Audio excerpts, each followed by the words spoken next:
Hi,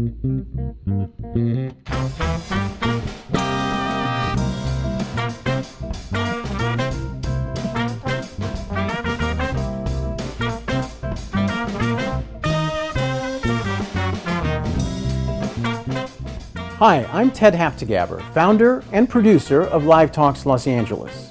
Thanks for joining us.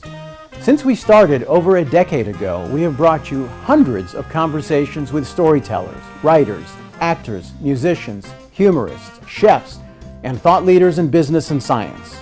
You can watch and hear most of these in our YouTube channel and our podcast. For details, visit livetalksla.org. And now, here's the show you've tuned in to see.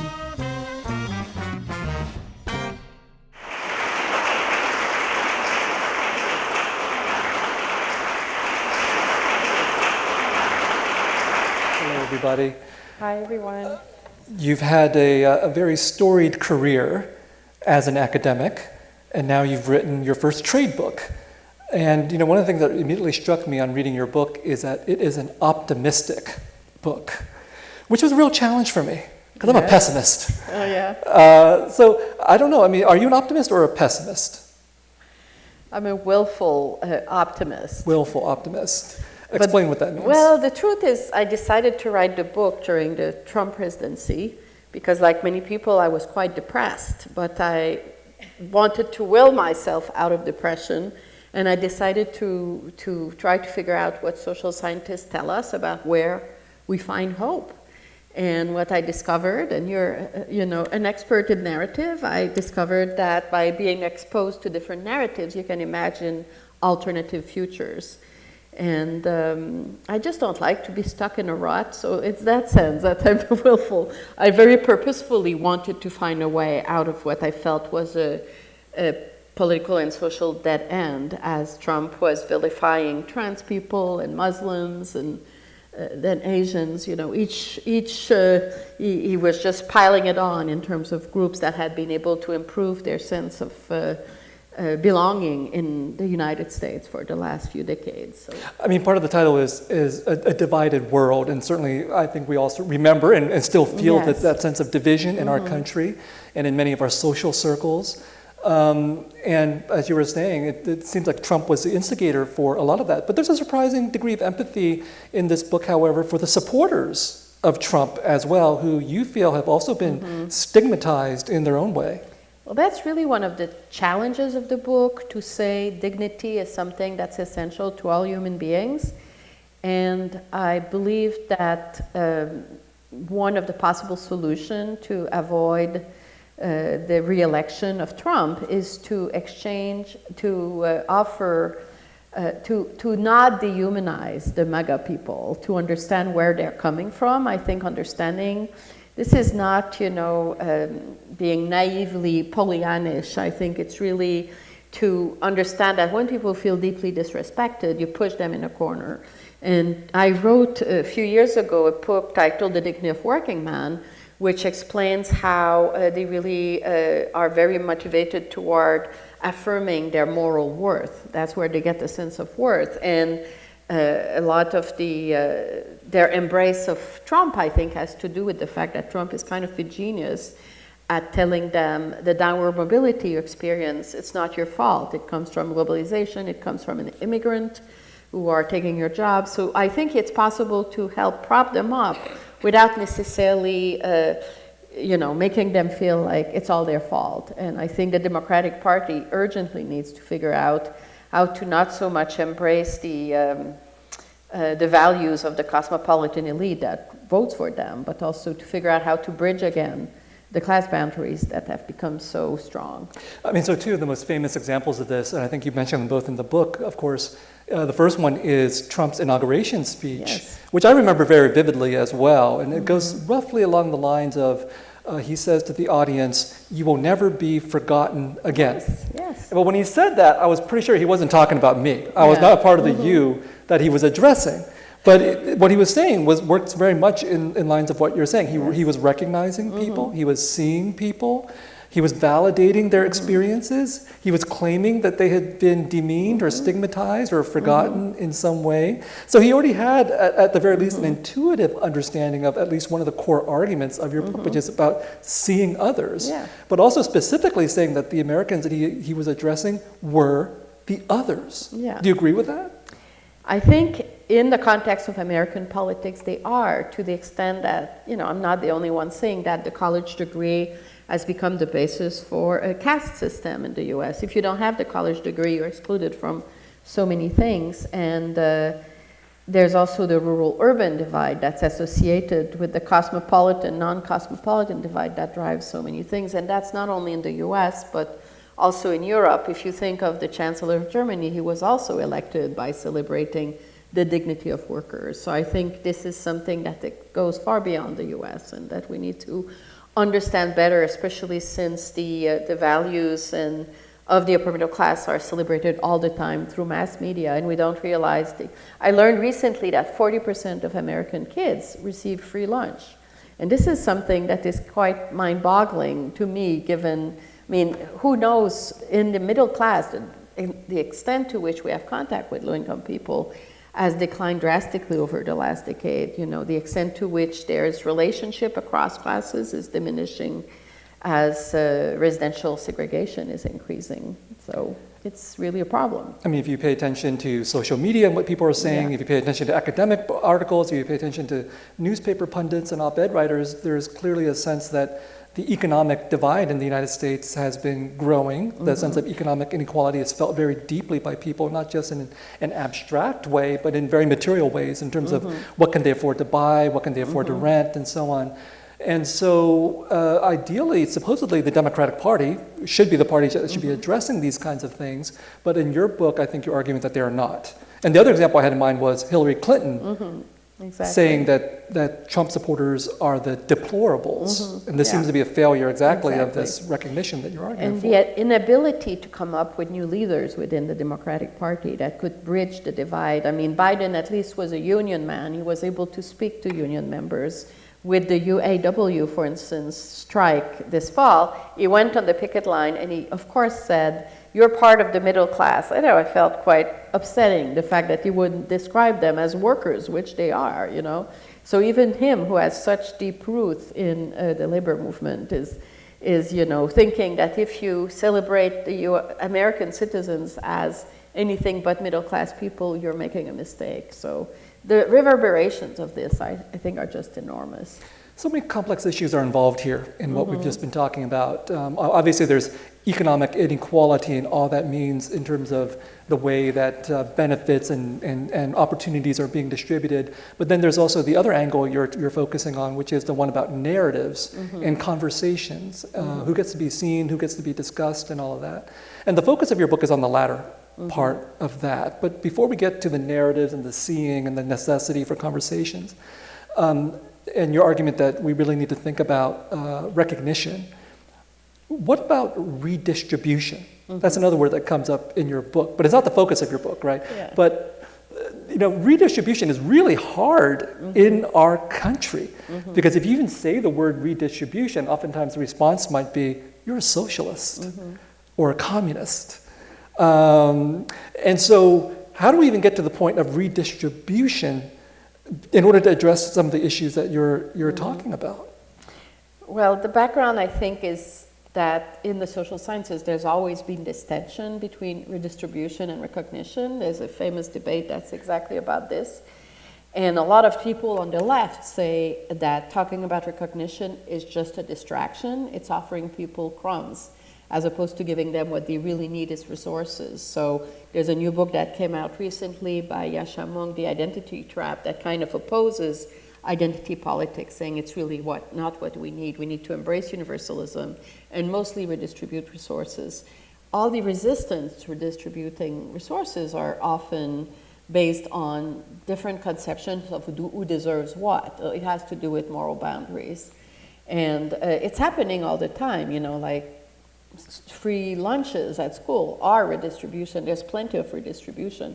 What's difficult is innovating new programs. And a lot of policymakers are not trained in thinking about what are the implicit messages that come with the policies that they enact. You think of food stamps, the first incarnation, people had to stand in line in the grocery store to show their card that give them access to. So the stigmatization aspect of had not even been registered by the policymakers. So for me, I'm not saying that, economic solutions are not important. One of the main point of the book is really that to fight inequality, we need both. And since we live in such materialist society, people really tend to downplay the importance of dignity. There's a new book that just came out titled The Science of Dignity, which shows how stigmatization has huge impact on subjective well-being.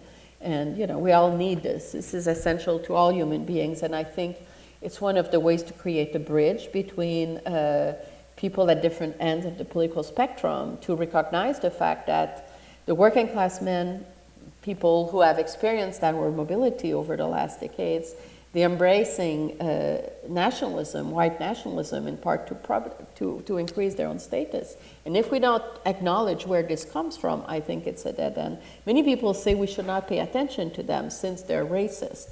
But I think this is a kind of dehumanizing strategy that doesn't serve us any more than, people who, if you think about the current conflict between Israel and Palestine, to recognize that the dehumanization of groups never serves any purpose in terms of moving toward a more inclusive society. And so in politics, a lot of the success in politics is about narrative, about telling the story that will seize people's imaginations. And certainly Donald Trump was able to do that with Make America Great Again. Whether we agree with it or not, it was certainly successful for a large part of the population.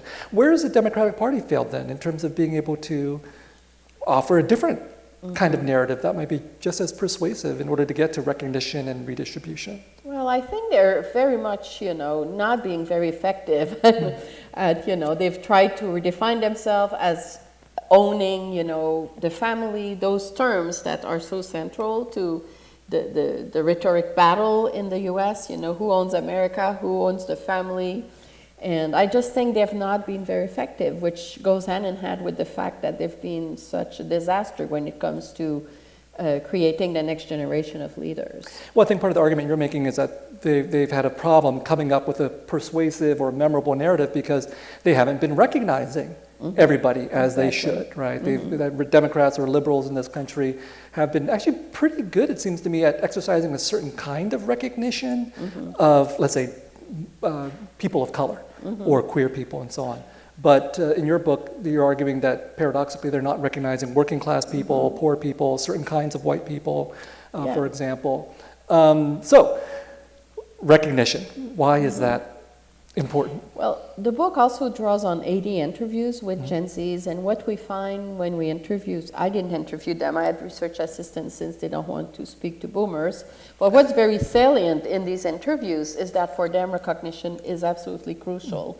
I think as much as there are people dismissing, wokeism, the question of the non-binary pronouns or the unisex bathrooms for them is very much a way of affirming they want to live in a society that acknowledges that people are entitled to live authentically who they are. And this has become even more salient for them since many of them experience the American dream as being out of reach. So therefore, they want to create the world they want to live in today. And that means sustaining on a daily basis in how they interact with each other and with others, with older people as well. The idea that we can create together a world that allows us to live more humanly, in part through inclusion. So that's what's happening at the level of these young people we interviewed, who we interviewed as cultural producers. They are producing new narrative.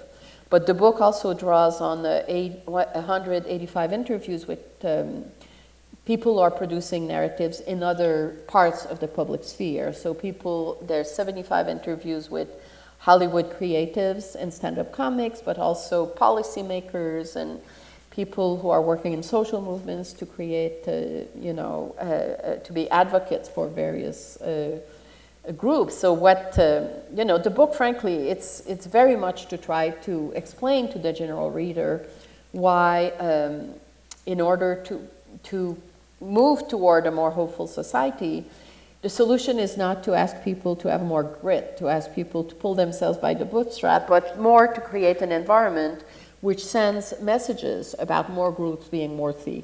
And looking at those groups whose professional role involves creating narrative is one way that we can understand the direction that our societies are taking. Is there a dispute over the importance of recognition itself, or is there a dispute over the degree of recognition? Because you're saying with the younger generation, they really want to be seen, and this is a term that you use, right? You're seen, it's important to be seen. They want to be seen in very particular kinds of ways. And of course, the stereotype of being woke is that you're too sensitive to being seen or unseen.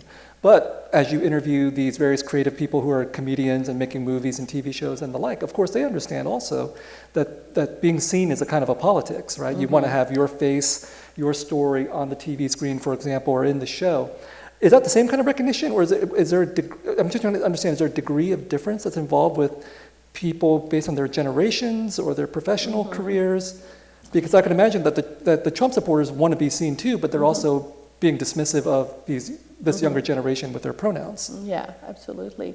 When we did these interviews with Gen Zs, they were very sensitive to ethno-racial diversity and sexuality, but they didn't talk at all about low-income people. The poor and the working class were invisible to them. So that's very much a question of people making recognition claims based on the types of inequality that they themselves experience. We know that now there's more women who are progressive than men, and I think it's tied to the fact that they experience sexism, they experience injustice through the course of their everyday life, which makes them much more predisposed to want to express their solidarity toward other groups that feel marginalized or stigmatized. So, I think, yes, there's the question of is dignity a zero-sum game? I think it's something that everyone can get at the same time, but once people start measuring their dignity by how much resources they're able to receive from the state, for instance, if the government is taken as the arbitrator of who gets what and how getting resources becomes a measure of relative status, that's where things really get difficult, because of course there's always a zero sum of resources. That's something I wrestle with a lot. I go around saying a lot that we shouldn't be engaged in a zero-sum politics and a narrative that if I get something in this society, you're gonna lose, or vice versa. And that seems to be where we're at, right? Because it seems pretty clear to me that your argument is correct in that everybody wants to be recognized for their particular identity, their particular community, and their particular history, and so on. And the conflict comes around when one group's recognition is clashing with another group's recognition, so that one group's vision of America that is going to exclude another group's vision of America, and vice versa. And so, I go back to this definition of tragedy that I've used before from Hegel, which is tragedy is not the conflict between right and wrong, it's the conflict between right and right. Both sides think they're right. Yeah. So how do we get from this idea that recognition is important, everybody needs to be seen, and then trying to reconcile these conflicts if people's visions are actually substantively different? If you look at the literature on intergroup tension, on racism, let's say, it's tied to scarcity of resources, but it's also tied to contact. So the more groups get to be in contact with each other, the better they understand where the other group comes from. Like truly this concept of understanding, being able to put yourself in other people's shoes. This contributes to humanizing the other group and also making it more likely that you can coexist, if not in peace, at least in a context of indifference where everyone does its own thing, and we can coexist together without getting at each other's throats. So I think this literature on racism can help us understand how to move forward. And think about societies like Chinese societies where the LGBTQ movement basically is non-existent. People cannot make claims on the basis of religion or ethno-racial identity or sexuality. It creates an environment where there's such a deep repression of identity and psychological needs that the health outcomes are just subjective well-being. Like it's totally depressed, and even the language of therapeutic culture that has become omnipresent in American society is relatively absent in this context. So I'm thinking if we want to understand this, we'll have to look at it not only by comparing advanced industrial societies like the US or France, where there's a huge anti-woke backlash right now, but also to societies such as China or Senegal, where the anti-LGBTQ movement is also very powerful. And what are the impact on health outcomes, I think, Well, I certainly remember, when I was an undergraduate at Berkeley and I was advocating for diversity and so on. I mean, one of the things I sort of intuitively felt was that diversity was its own good. Yeah. As you were saying, that, if we're in this room and people come from all different kinds of backgrounds, simply being around people who are different from oneself is itself educational. Itself, it expands your sense of the world. And yet at the same time, we're witnessing another clash of narratives around that idea that diversity is a good in and of itself versus meritocracy. Like somehow these two things are supposed to be antithetical. And so that if we stress diversity, equity, inclusion, somehow that's going to erode meritocratic opportunities. And again, this seems to be a clash of narratives that we have not been able to reconcile. Yeah, well, one of the things that the book does is also offer a pretty standard critique of meritocracy, which is that it doesn't acknowledge as an ideology the fact that people start with a very uneven playing field. Like my kids have two parents who have PhDs, so they're born on an escalator. The likelihood that they don't do very well in life is quite small compared to a lot of other people. So, but everyone celebrates meritocracy because then it's the idea that those who are really determined and hardworking will succeed. Yet at the same time, it's very much in tension with the fact that we live in a society that is extremely unequal, with kids entering school with extremely different sets of capital to their disposal. So in some ways, I think we need to desacralize meritocracy in order to understand why a focus on diversity is important.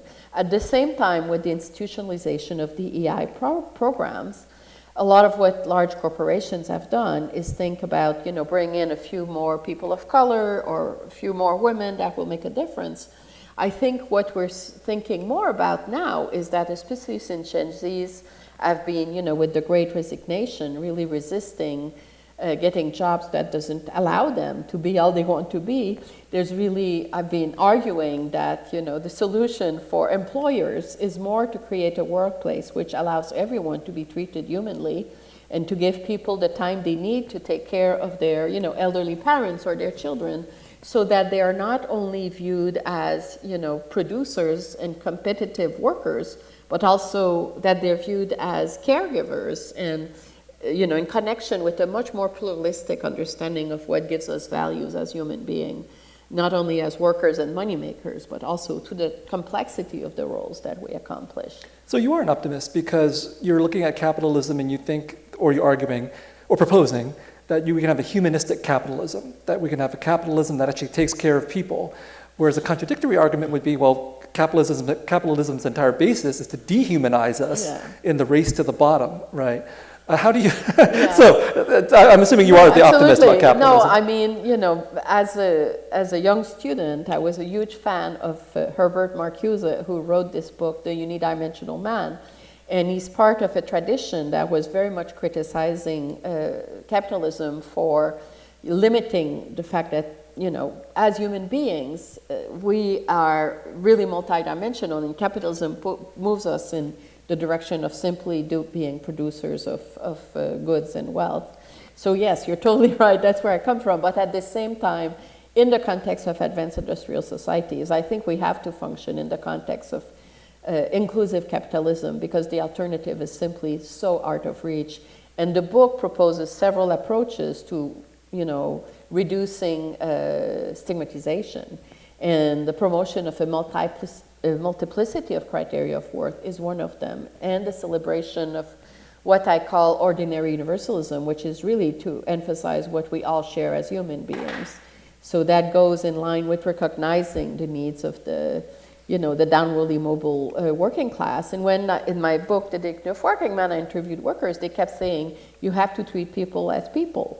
This is a very central value of working class culture, even if they face many contexts where they in fact feel very much that they are in competition. It's very challenging for them to do that. Stigmatization is a big word in your book. You argue that so many different groups and communities feel stigmatized in different ways, and that's where the idea of recognizing them and seeing them becomes so crucial. And then you put a lot of emphasis on this word, this idea of dignity, that we all, obviously all as humans have dignity, and yet we live in a society in which our dignity is not always affirmed or recognized, and in fact might be disposable as a fundamental part of our society.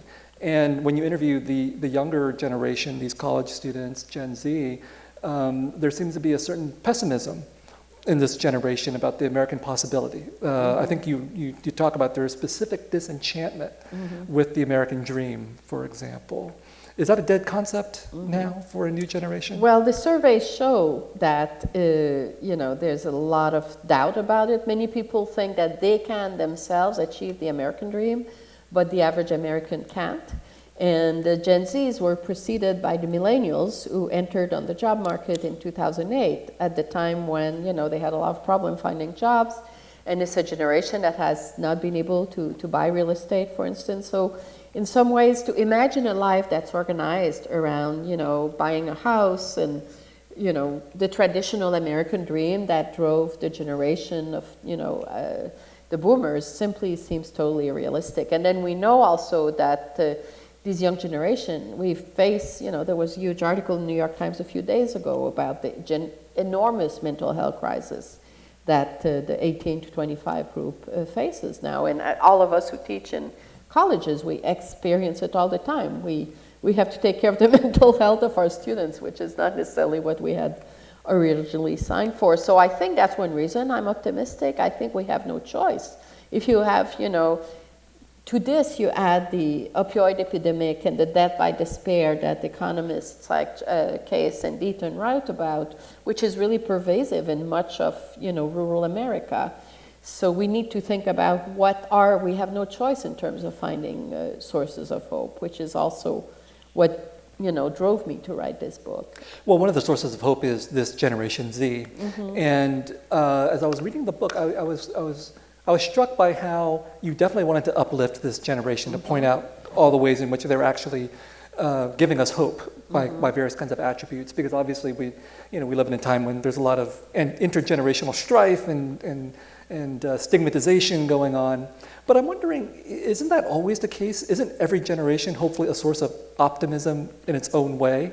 And how did we get to the point where presumably the baby boomer generation would have been the source of hope for their teachers, however long ago that was, and now to the point where, as you're saying, you didn't want to interview these college students because you're a boomer and you would fear how they would perceive you. Yeah. I mean, so is there anything specifically unique about Gen Z in terms of being optimistic about them, or is it just simply the fact that they are a new generation, just as I was once and you were once as well? Well, I think what it means to be progressive varies a lot across generation. When I was young, it was, second wave feminism, sexual revolution of the 60s, things that young people are now really taking for granted. And they're talking about things that were unimaginable in the 70s when I finished high school, pronouns. Who would have thought we would talk about non-binary pronouns?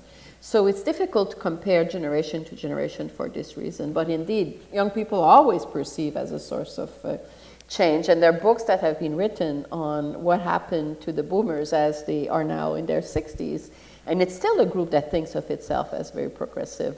The mistake they made in relation to the Gen Zs is we really screwed up with the environment. We didn't take care. And this is something that the Gen Zs are kind of very unforgiving because their own future really hinges on the notion that the planet is in the process of being destroyed, and this is a challenge that cannot be addressed anymore. So, unfortunately, some of us won't live long enough to see Gen Z regret its choices and be blamed by the next generation. But let's move towards other things that happen in your book around the possibilities of change. So you've talked a bit about the kind of research you've done for this book and all the interviews that were conducted with students, but also with what you call change agents in the world of entertainment and in the world of narrative. What is a change agent? Well, there are people who provide alternative narratives. So I was just reading your memoir, Men with Two Faces, which is very much about explaining to the reader or narrating to the reader the experience of growing up as a child of Vietnamese refugees, entering this, society of the American dream, having, private identity in the context of your family, and also as you enter Berkeley as a student. So for me, in reading this book, you're very much a change agent in that you're making visible a reality that is not understood by most readers. And you're also trying to depict this young immigrant refugee child in a way that is three-dimensional to really humanize and also provide a kind of three-dimensional understanding of who this person is. So it's very much a way of a work of destigmatization and giving recognition and making visible. And those are the words that were precisely used by the people I interviewed for the book. So for instance, Joy Solway, who is the creator of the show Transparent, which is the story of, an advanced middle-aged woman who is trans, and she has to renegotiate her relationship with her adult children as, she's now a woman late in, So as I interviewed Joy Solway about the show, it was all about making people visible, making people understood, three-dimensional description, humanizing, exactly the words that I just... And this is a kind of cultural work, narrative work that is happening across all the cultural industries. And, I think I'm an agent of change by writing the book that is specifically about recognition. You're an agent of change. It's like a large number of, intellect, knowledge workers, legal expert, medical experts, social scientists, journalists, novelists, creators are constantly feeding new narrative, and so much of the narratives that were being exposed now are narratives about the recognition of diversity. Whereas, you had the authors who celebrated the upward mobility of Jewish immigrants in the 40s, that is now being replaced by very different kinds of narratives. When I go around the country giving talks, oftentimes to college audiences, I try to stress to them, number one, how important storytelling actually is. It's not simply because I'm a storyteller, but as your book points out, narratives are all around us, whether it's political slogans or comedy routines, movies, television, but then also in conversations and in dialogues as well. So when you say change agents or agents of change, we may think of Ava DuVernay, who is someone who comes up in your work as well. But I also think about when I talk to college students, and I say, look, when you go home from your woke campus and your woke friends with your woke ideas, and you go home to the Thanksgiving table and you introduce these things, you're an agent of change, to use your language, right? Because this is how narratives work. They take place at the big grand level when everybody turns on the same screen, but then they also take place at millions of tables as well, where stories really percolate down. And I remember when I was a college student at Berkeley, I think I understood a lot of the concepts that you're talking about intuitively, because I arrived at Berkeley basically as sort of this whitewashed kid from San Jose, and then I became an Asian American the moment I stepped foot on the Berkeley campus, and I became an angry Asian American because I saw that these narratives of our American history had totally excluded us or erased us, and that my generation, had to start telling more stories, and very specifically as a Vietnamese person as well in the context of the Vietnam War. And so my friends and I started a Vietnamese arts organization, and 30 years later, it's a 501c3 nonprofit. So I think doing very much what you're talking about, and in terms of the people you interviewed, that part of the way that change is happening is that people see that there's stigmatization, people are not being recognized, stories are not being told, institutions are not responsive, corporations don't care, and so then they have to go out and they have to make that change themselves and build their own institutions and become cultural entrepreneurs. I think that's the term that you used, right? Yeah, and I also provide this concept of recognition chain, which is about not only the production of new narrative, but also the scaling up of new narratives. So you have this, your novel that won the Pulitzer Prize, The Sympathizers, is now being made into a series, right? That will be... HBO, April 14th. So to have The Sympathizer now being seen by such vast audience, and when I give talk about this book, I mentioned the Ford Foundation played a very important role in scaling up narrative by putting really a lot of emphasis on the diffusion of narrative as a tool for fighting inequality. And they were behind the production of the film The Maids, which won an Oscar several years ago. And it's the story of two indigenous women in Mexico City who work for a middle-class family.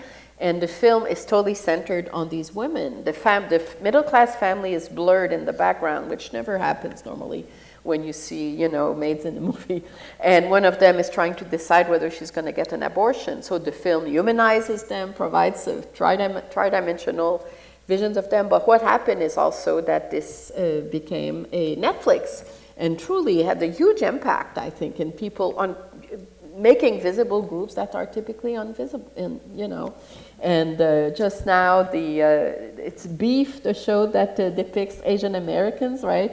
That is now very popular. It's another example of showing the relationships, you know, between a lower class Korean man and a rich, you know, kind of yuppie woman who is a totally difficult person, and they're just fighting with each other to just making visible even the class diversity among Korean is a real contribution. Just like Obama going to the White House made many people aware, oh, what? There's, you know, upper middle class African Americans, you know, the complexification of the understanding of the class structure is really an important step toward moving away from the stereotypes, just as for, you know, so many Americans think, well, black means poor. Well, that's, you know, it's long overdue, the moment where we go beyond that.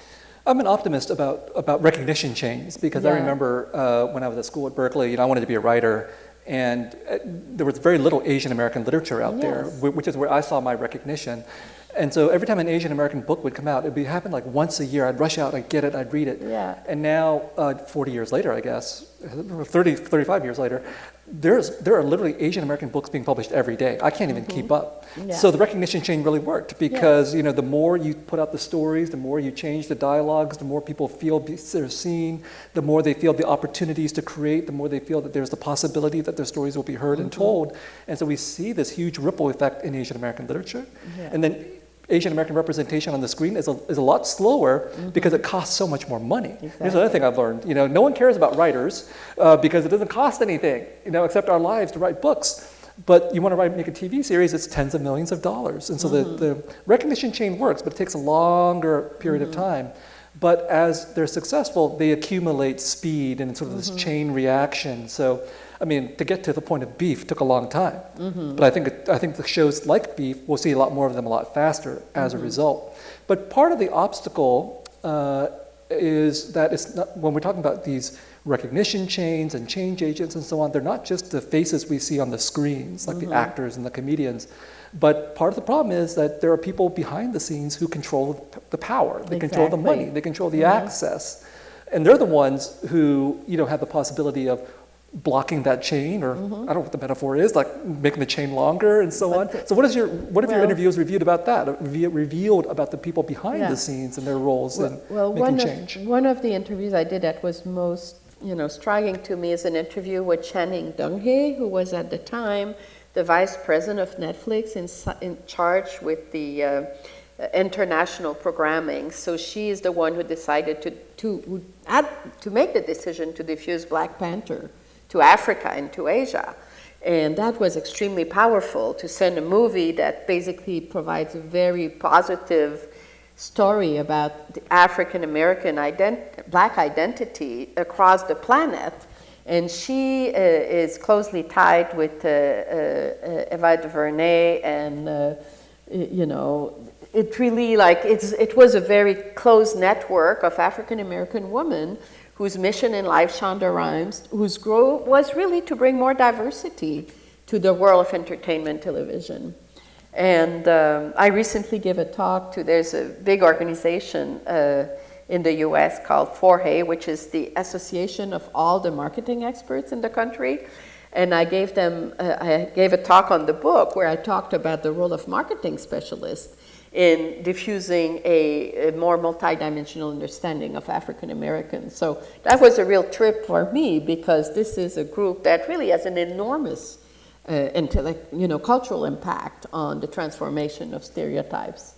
And when there began to be a specialization on the segmentation of the marketing, field in the U.S., focusing on African Americans and saying they are people who drink expensive scotch. They are people who like luxury products. There are people who are capable of buying luxury products. It meant really making public a much more diversified understanding of who African Americans were.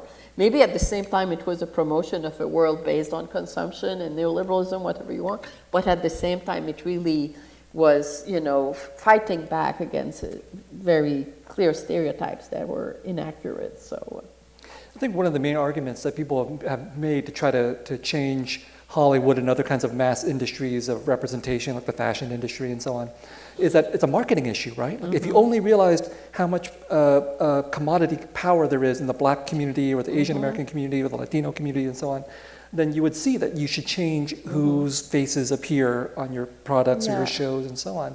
And just, it's a very crass kind of idea, but it's effective at the same time, and it's gradually taken hold.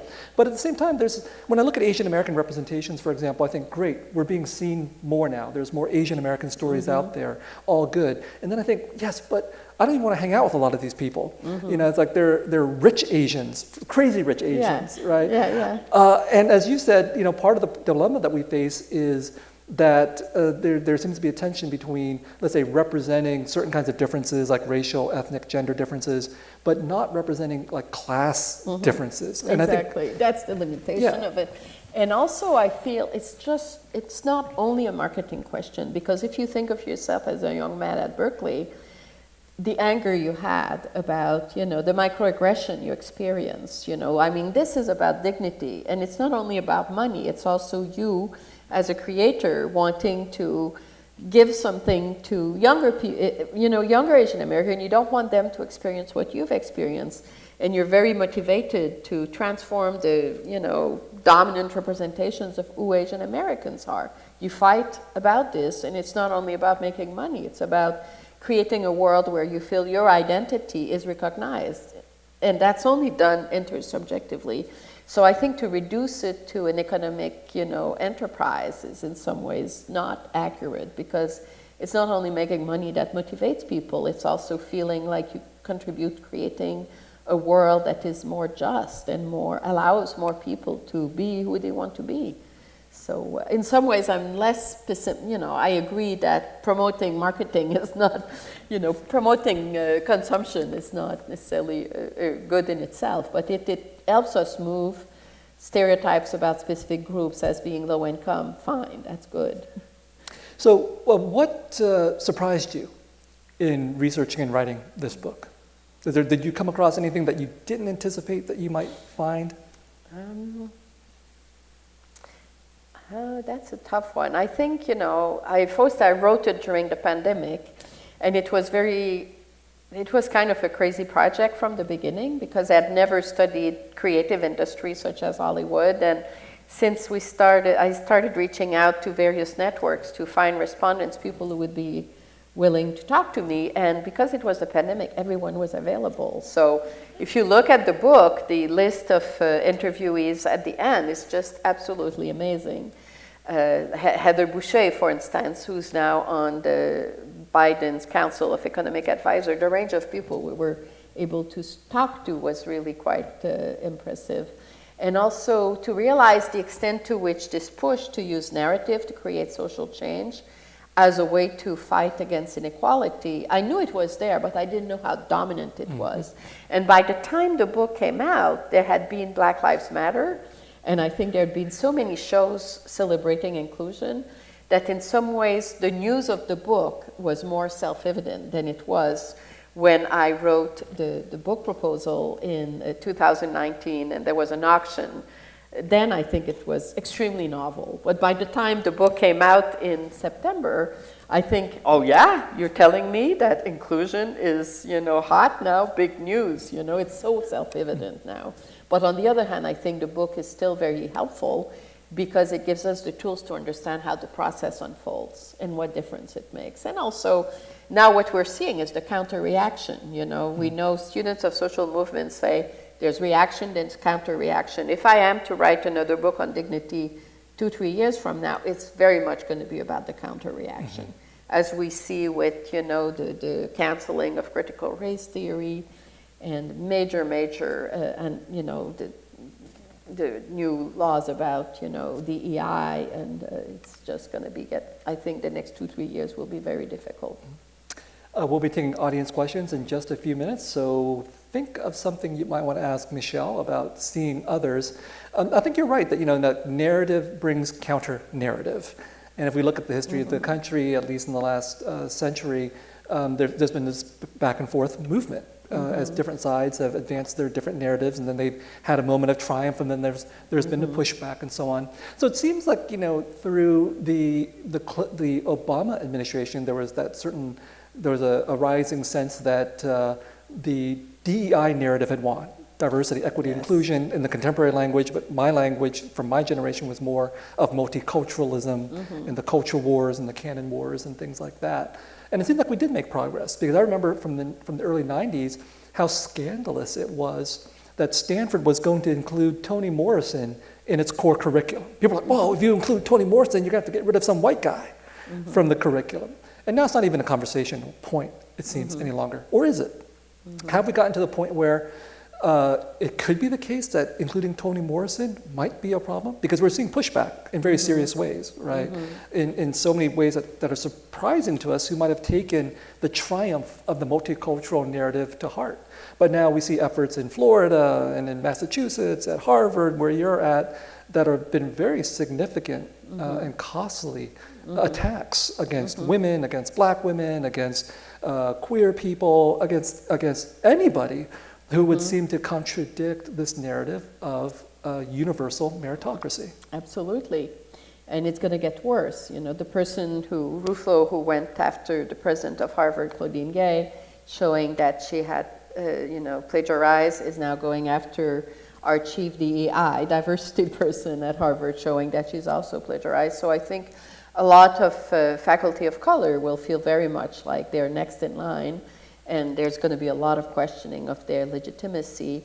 And for me, it's very much, the outcome of this perfect storm in terms of the rise of the alt-right, not only in the US, but elsewhere as well. And this concern for mobility in the context of, growing inequality. And I'm optimistic, but I'm very concerned about what's ahead and how we can think about the response. So, yeah.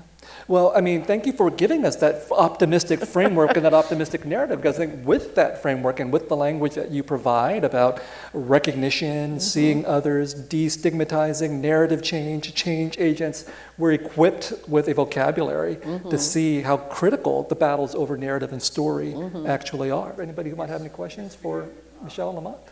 Thank you, Dr. Lamont and Professor Nguyen. I really appreciate this conversation. Something about recognition that comes to mind is who is recognizing and or the recognizer and who is being recognized. To me, there's a huge power differential, and the examples that we've been discussing only seems to be from the elite downward, particularly when you talked about politicians looking down on folks who voted for Trump, Yes, the directionality is what's interesting, because, for example, I recognize that Taylor Swift is polluting a lot, but there's nothing I can do about it, So I'm curious the power difference, and to me that seems to be a huge element of this conversation. Thank you. Well, I think of it as multi-directional. That's why we did interviews with Gen Zs also. They are the ordinary people, if you will, in my book. And we interviewed them about who are the cultural influencers for them that really mattered. The words that the people they singled out as really significant for them were, leaders in ecology, but also they very much talked about their peers and how much inspiration they get from their peers. So we know cultural influence come also from networks. So it's multidimensional, multi-directional. That's how I think about it in the book, certainly. It's true that right now we mostly talked about coming from the top, but if you think about, same members of the same group, so in your case, you are diffusing a message as a famous author, but you're also an in-group member to which young people can identify themselves. So I think it's really multi-directional, if you will. Isn't part of the controversy about wokeism or whatever tied to the fact that recognition is actually coming from the bottom up? Mm-hmm. All right, I mean, there are these mass movements, Black Lives Matter, as you said, but other social political movements as well. There's the stuff that takes place on social media. There's people who have been liberated to a certain degree from Hollywood, for example, and its mechanisms of recognition in order to use social media to advance their politics of recognition. Exactly. And if you think of Greta Thunberg, one of the young people we interviewed said, yes, when she crosses the ocean on the boat, of course, it's an act of publicity, but she's also inspiring us and giving us examples of the kinds of actions that we can, pursue in order to raise awareness about climate change. So she is the person that they mention most often, and I think you need these kinds of, heroes that provide inspiration. But they also talk about their best friends, and during the Black Lives Matter movement, taking the street together was extremely meaningful for them. So, I just have one question about the recognition and how it basically works. I think also as a way to foster solidarity between age groups, between classes. What do you see as the role of the government if you think about institutionalism and just institutions out there? What would be some concrete steps of the government where they could foster more recognition happening in society? Yeah, well, governments are one source of recognition, political recognition. This morning I was reading a new report from the European Union on recognition gaps between rural and urban area.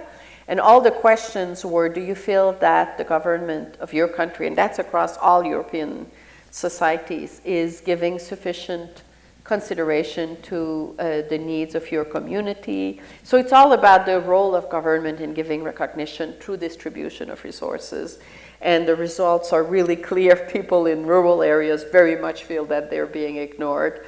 And that's even more the case if the comparison is rural, town, middle-sized towns, and metropolitan areas that are most cosmopolitan, and the most metropolitan areas are those that are perceived as receiving most recognition. And of course, the recognition comes from politicians who themselves live in metropolitan areas and from Brussels, since it's the EU. So, I think it's the role of the government is absolutely crucial. But on the other hand, recognition is something that is given also interpersonally. It's like, individuals give each other recognition. You're seen through the interactions that you have with others in your peer group, at work, etc. So it's happening constantly. It's part of our, daily patterns of interaction. So we cannot just think, oh, it's the business of institution. It's also the business of media. It's really a part of the implicit or the unintended. This messaging is an unintended aspect of everyday interactions that is crucial, but yet is often not fully recognized as such. Hi, thank you for both coming out here tonight. As somebody on the threshold of Gen Z and millennials, I find this interesting contradiction with young people that we're at one point, very much about DEI, but on the other hand, I find we're also some of the loneliest of all the people in our society, and there's a lot of talk about the loneliness epidemic right now. What do you see as being the sort of bread and butter community events, boots on the ground stuff that we can do to build community and recognition for each other, not at the governmental level or anything, but just boots on the ground? Well, I think people showing up here is really great. I think like the idea of engaging in conversation, so much is said now about the cancel culture and people not engaging in deliberation and exchanging about how to create a better society. But at the same time, think about Black Lives Matter. I mean, this massive social movements of people taking the street to try to create change that they thought was absolutely essential. So, Yeah, the classic book in the social sciences, Robert Putnam, Bowling Alone, was really about how people ended up, being increasingly isolated, and there's a depletion of social capital, a decline in our capacity to organize collectively. That was basically the argument of his book. But what we know right now, there's a resurgence of the labor movement, and a lot of the labor movements, the demands, are very much oriented toward recognition. So a few examples, the Amazon workers were not only asking for, an increase in pay, but they also wanted to have restroom breaks, right? And being able to go to the restroom when you need it is about human dignity, and it's about basic human needs. So these basic human needs issues have become very powerful in mobilizing young workers who often have been involved in Black Lives Matter to fight against, what they perceive as socially unjust or unfair employers. And you have the Starbucks workers who protested in part because they were not allowed to have the rainbow flags in certain states, that the Starbucks the company was, wanted to please clients in red state. And then you have the, writers' strike in LA, which, the whole issue about AI and the loss of, the misappropriation of their creativity. So if you look at all these new social movements that are emerging at the level of labor humans, they are often motivated by recognition. And I think this desire to fight injustice often brings people together. And this is something I think that I'm very attuned to right now, maybe because I'm a sociologist. But there's there again, seeds of hope emerging, I think. And since there's been so much depression over the last few years, post-pandemic as well, I think people have suffered deeply from the isolation, and the need of reconnecting has been very obvious, I think, in many people's lives. And a lot of the solutions that are being offered by psychologists, it's really, meditation. There are solutions that are extremely individualistic, and the message that the book pushes very much is a more, a focus on social resilience, which is about creating societies that give us the cultural repertoire we need to find solution, and also the engineering of institutional arrangements that also bring people together a little more. So with the publicity of the book, I've been asked to write something for business journals, and they ask me, what are the 5 things that managers can do to create a better workplace? So the main thing they should do is just try to understand each other, try to put yourself in other people's shoes. You don't need 5 tricks, you just need that. I mean, I've always been a joiner. I've always believed in solidarity and in joining political movements and things like this. And that speaks to partly what you're talking about. You form communities, you find communities, you reach out, and then you make those bonds of community visible. Mm-hmm. But that's a very optimistic narrative. Yeah. I mean, I wonder if the question is also posed to things that can't be reached by optimism. Like maybe we just live in a society that just destroys people's relationality. Like they feel isolated. They don't even feel like joining a community or an organization is something that's even possible for them. Yeah, well, it's sure that if people are depressed, they just feel like staying home and, watching TV. But this self-isolation, I mean, we know that being agentic is very empowering for people. So the focus on individual well-being, I think, is important for sure, but it can only go so far. So for sure, when you are in a bad spot, it's very difficult to get yourself to go out there and try to, transform situations. But I don't know what other solutions there are. Being powerless is very depressing. So. Hi, thank you. What does recognition look like in the digital space? Is it different? Does it operate differently in the digital space? And is there something about the physicality of being together that is required for recognition? Such a good question. I think a lot of what people are doing in the social media is to want to be visible, to narrate their life to others. I think that's what is done when you post on Instagram and you want to give representations of yourself. The downside is, of course, that it comes with these likes and non-likes, which is, a way of marking status of, desirability or visibility. And a lot of people who write about the association of participation in social media with the mental health crisis is precisely that it makes people addicted to being constantly exposed to these likes and dislikes. So I think it's truly double-sided, I think.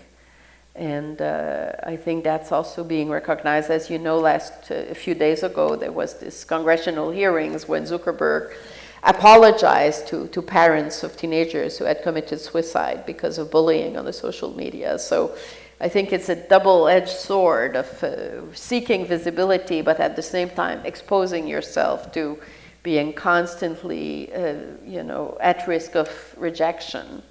And the issue of, this distinction between inner directed and outer directed, the need for constant affirmation from outside, it puts people in very vulnerable position.